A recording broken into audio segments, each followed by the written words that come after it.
The sun was just setting as I finished my work for the day. As a lawyer for a big company, my schedule was packed, and I often found myself engrossed in my work until the late hours. I grabbed my coat, turned off my office light, and headed out. Outside the tall building where I worked, Alex waited. I first met Alex at a coffee shop. I had mistakenly picked up his coffee, and we laughed it off. I remember the first thing I noticed about him was his bright blue eyes. He looked at me as if he was genuinely interested in getting to know me, not just my job title or my status. Alex was different from other men I had met. "Hey, how was your day?" Alex greeted me with his warm smile. "Exhausting as usual," I replied, brushing my hair back. "You?" He chuckled. "Same. Work, work, work. But hey, dinner at that Italian place you mentioned last time? Sounds good to me." As we walked, he started telling me about his past. "You know, Em, my previous marriage was tough. Lucy cheated on me. It broke me," Alex said, looking distant for a moment. I felt for him. "I'm so sorry, Alex. That's tough." He sighed. "Yeah, but that's in the past. My parents took her side and stopped talking to me. The only person who stuck with me was my sister Lisa." "Oh, Lisa, I haven't met her yet, have I?" "No, but you'll like her. She's great, has the same humor as me," he said with a grin. As our relationship grew, we often met for dinners, walks in the park, and movie nights. He was sincere, kind, and considerate. His story of betrayal touched my heart, and I felt protective of him. I swore to myself I'd never hurt him. Months passed, and our bond grew stronger. We decided to take the plunge and get married. Planning a wedding was challenging with my work schedule, but Alex was there every step of the way. The day of our wedding, I remember feeling a mixture of excitement and nervousness. Alex looked dashing in his suit, waiting for me at the altar. The ceremony was beautiful. However, I couldn't help but notice the absence of Alex's family, except for a young woman with a bright smile, who Alex introduced as his sister Lisa. "Emily, meet Lisa," he said as he introduced us. She extended her hand. "Nice to meet you, Emily. Alex has told me a lot about you." I smiled. "All good things, I hope." She laughed. "Of course! Congratulations!" Despite the joy, a part of me wondered about Alex's family. Why weren't they there? Why did he only have Lisa by his side? I pushed those thoughts away, telling myself that families can be complicated. The weeks after our wedding were pure bliss. Alex and I enjoyed breakfast on the patio, dinners by the fireplace, and late-night movie marathons. The comfort and ease between us grew stronger with each passing day. But things took a turn when Alex came home from work one evening, looking quite troubled. "Emily," he began hesitantly, "there's something I need to discuss." "What's wrong?" I asked, my heart rate increasing a bit. "It's Lisa," he replied. "She's going through a rough patch. Her boyfriend has been abusive, and she needs a place to stay." I was taken aback. "Oh my goodness, that's terrible. Of course she can stay with us." "Are you sure?" Alex asked, looking relieved. "Absolutely. She's family, and we should help her out." The next day, Lisa moved into our guest room. She looked different from when I had last seen her on our wedding day. There were visible bruises on her face and arms, and she looked utterly defeated. "Hey, Lisa," I said, trying to sound upbeat. "I'm so sorry to hear about what happened. Please know you're safe here." She smiled weakly. "Thanks, Emily. It means a lot to me." As the days went by, I noticed Lisa and Alex spending a lot of time together. They'd laugh, chat, and sometimes even cook together. It was nice seeing them bond, but sometimes it felt like I was the third wheel in my own home. One evening, after dinner, I decided to bring up my concerns with Alex. "Alex," I began cautiously, "I'm glad Lisa is here and we're able to help her out, but—" "But?" He prodded gently. "I sometimes feel a bit left out," I admitted. "You both seem so close, and I just wish I could be a part of that." Alex looked thoughtful for a moment. "I understand where you're coming from, Em, but Lisa and I have shared a lot over the years. I promise, though, I'll make an effort to ensure you don't feel this way." The next day, Alex planned a movie night for the three of us. It was fun, filled with laughter, popcorn fights, and reminiscing about old times. Lisa shared stories from their childhood, and I felt more included. Yet, a small seed of doubt had been planted in my mind. I noticed the whispered conversations they'd have when they thought I wasn't around, and the way they'd sometimes go silent when I entered a room. I tried to dismiss it as sibling closeness, but something didn't sit right. One evening, I decided to approach Lisa. "Lisa, can we talk?" I asked as I approached her in the garden. She looked up, slightly startled. "Sure, what's up?" "I've noticed you and Alex have a very close bond, which is great. But sometimes it feels like you both share secrets I'm not a part of. It's probably just my imagination, but it makes me a bit uncomfortable." Lisa sighed. "Emily, I understand, but you need to know that Alex and I have been through a lot together. It's not that we're keeping secrets from you. It's just some things from the past we occasionally discuss." I nodded, not entirely convinced, but appreciating her honesty. "Thanks for understanding. I just wanted to clear the air." The following months were busy for me. My job demanded a lot, and often I would find myself buried in paperwork till the wee hours of the morning. This meant Alex and Lisa had a lot more time to spend together, which only fueled my rising unease. They seemed to share a bond I couldn't quite grasp, and the few moments I had at home were filled with hushed whispers and awkward silences. One day, during a short break at work, I confided in my colleague Sarah. "I don't know, Sarah. I just can't shake off this feeling," I said, fiddling with my coffee cup. Sarah looked concerned. "What do you mean?" "It's Lisa. She's been living with us for months now, and while I want to be supportive, something feels off." "I can't explain it," I replied, taking a sip of my drink. Sarah pondered for a moment. "Have you talked to Alex about it?" I nodded. "Yes, but he dismisses it. He says I'm reading too much into things. Maybe I am." Sarah leaned in, lowering her voice. "You know, if you really want to ease your mind, I have a friend in the police department. Maybe he could look into whether Lisa really reported any abuse."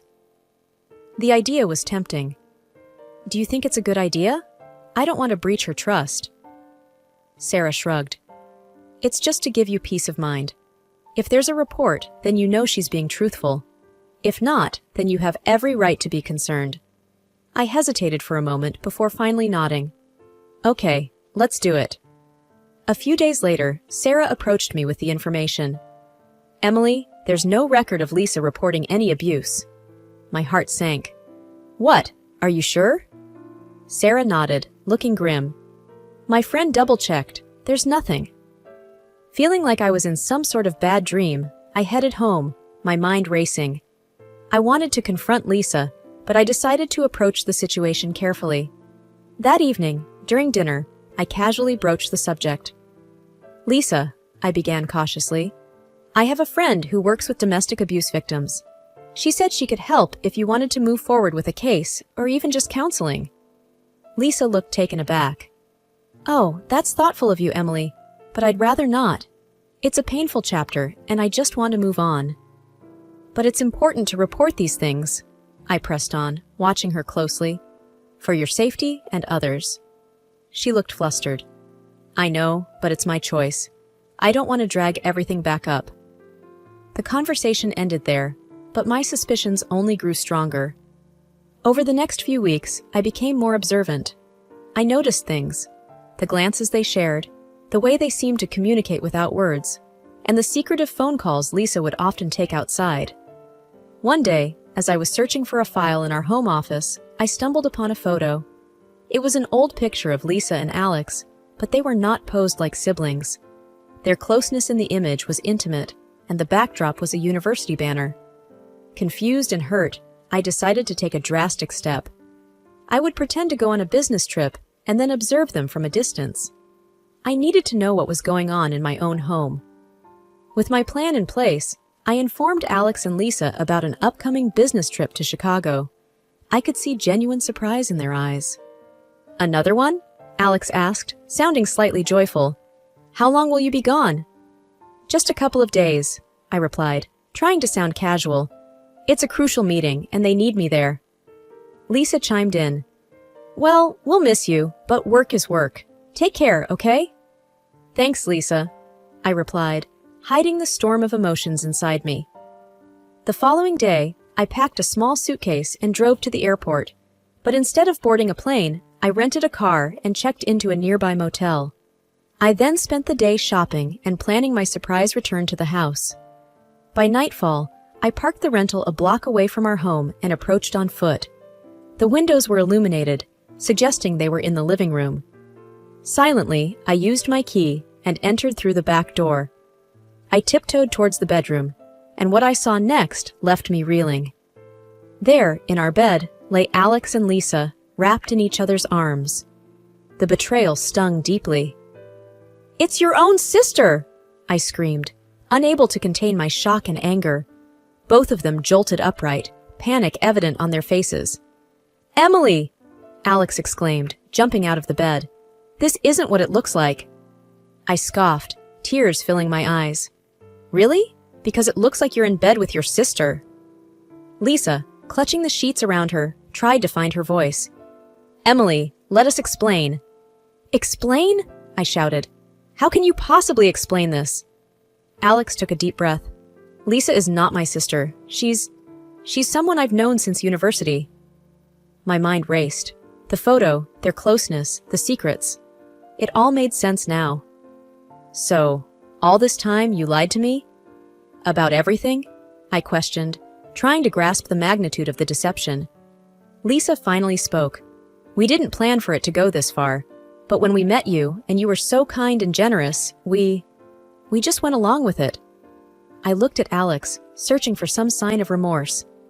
"Why, Alex? Why did you marry me if you loved her?" He looked down, guilt evident in his eyes. "I thought I could move on from her. You were everything I ever wanted, but old feelings, they resurfaced." Fighting back tears, I said, "You both betrayed me. In my own home. I can't even look at either of you."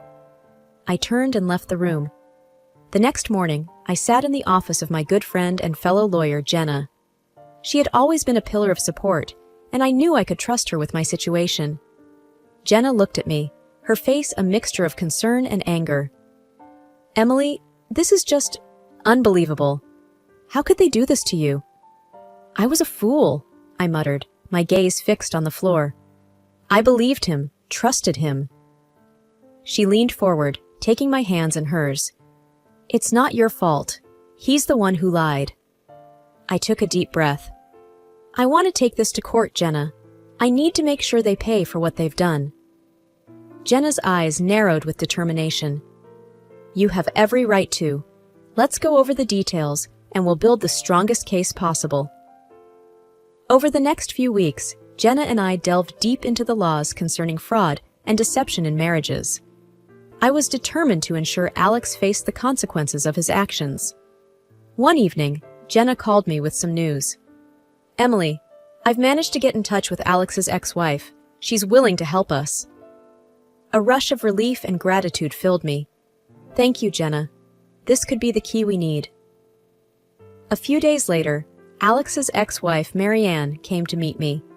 She was a petite woman with a steely determination in her eyes. "Emily," she began, extending her hand, "I'm so sorry for what you're going through. Alex has a history of deceit, and I experienced it firsthand." I nodded, taking a seat across from her. "Tell me everything." She sighed. "We were in love, or so I thought. But then I found out about his affair with Lisa. When I confronted him, he painted me as the villain, told everyone I was the one cheating." Tears glistened in Marianne's eyes. I was left with nothing. I squeezed her hand gently. "Together, we can ensure he doesn't hurt anyone else." A determined look crossed Marianne's face. "I still have all the evidence, text messages, photos, everything. We can use it in court." Our strategy was becoming clearer. With Marianne's evidence and my testimony, we had a robust case against Alex. In the midst of our planning, Jenna received a surprising call. "Emily," Jenna said, her face pale, "it's Alex's parents. They want to meet you." The next day, I found myself face to face with two elderly individuals, their faces lined with age and sorrow. "Mrs. Clark," began the father, his voice quivering, "we're so sorry. We tried to warn you, but we didn't know how." The mother, tears streaming down her face, added, "We disowned Alex after what he did to Marianne, but we never imagined he'd do something like this again." Their words only fueled my determination. "We're taking this to court. He won't be able to hurt anyone else." The day of the trial had arrived. My heart raced as I entered the courthouse, Jenna by my side. The courtroom was filled to capacity, a testament to the gravity of the case and the scandal surrounding it. As I took my seat, I saw Alex and Lisa across the room. They were huddled together, whispering amongst themselves. Alex glanced in my direction, a flash of guilt crossing his eyes. Jenna leaned over and whispered, "Stay strong, Emily. We've got this." Before I could reply, the judge entered the room and everyone fell silent. The trial began with opening statements. Jenna presented our case powerfully, laying out the web of deceit spun by Alex and Lisa. Their lawyer tried to paint a picture of a simple misunderstanding, but the skepticism in the room was palpable. The real turning point came when Marianne took the stand. She spoke calmly and clearly, recounting the betrayal she'd faced at Alex's hands. "I loved him," she said, her voice breaking slightly, "but he took everything from me, my reputation, my self-worth." She then shared the evidence she had kept, text messages, photos, and even a letter from Alex confessing to his lies. Alex's lawyer attempted to discredit Marianne, implying that she was bitter and out for revenge.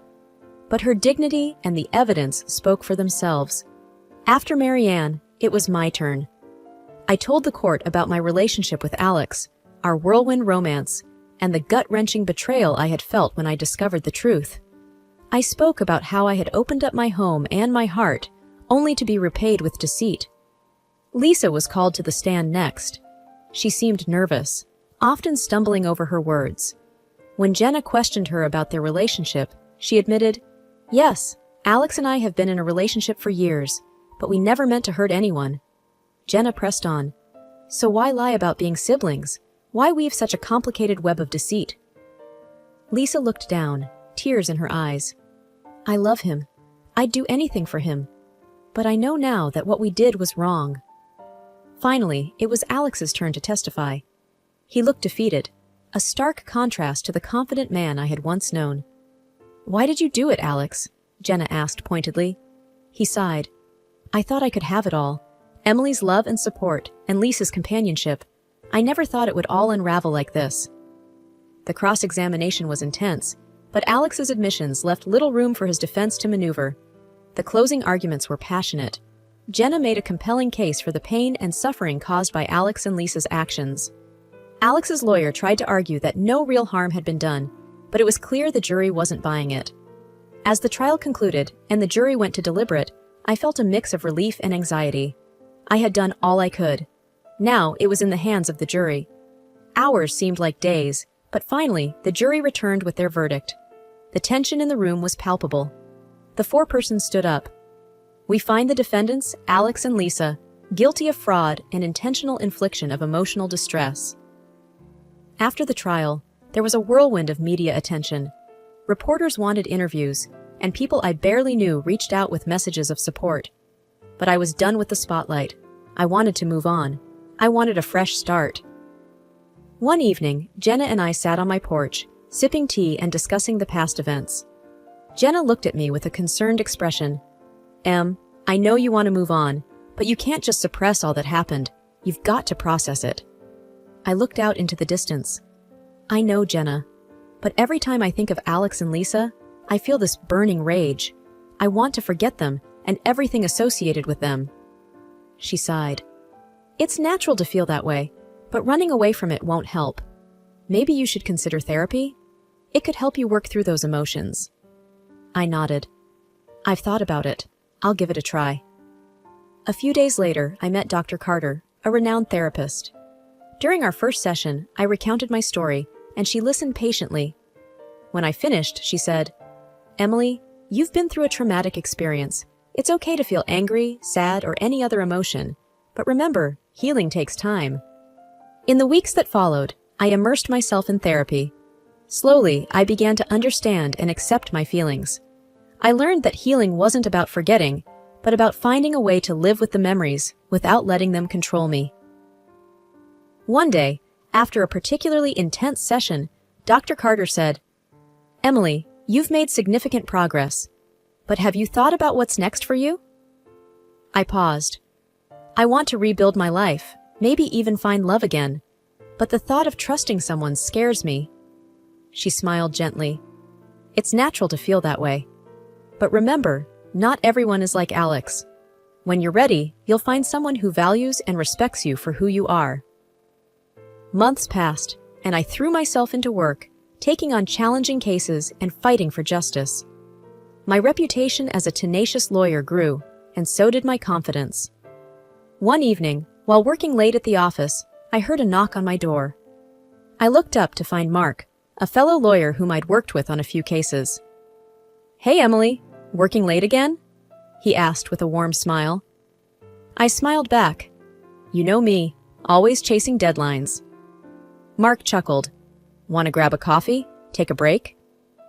I hesitated for a moment, then thought, why not? Sure, let's do it. Over coffee, Mark and I chatted about everything, work, life, and even my ordeal with Alex. Mark was understanding and supportive. "You're incredibly strong, Emily. Not many could come out of such a situation with so much resilience." We started spending more time together, grabbing lunches, attending events, and even going on hikes during weekends. It was refreshing to be with someone who understood me and didn't judge my past. One evening, as we sat by the beach watching the sunset, Mark turned to me. "Emily, I really like spending time with you. I know you've been through a lot, and I won't rush you, but I want you to know that I care about you." I looked into his eyes, seeing sincerity and warmth. "Thank you, Mark. I appreciate that. I'm still healing, but it feels good to have someone like you by my side." Mark smiled and took my hand. "We'll take it one day at a time." As days turned into weeks and weeks into months, Mark and I grew closer. I realized that life had given me another chance at love, and I wasn't going to let my past hold me back.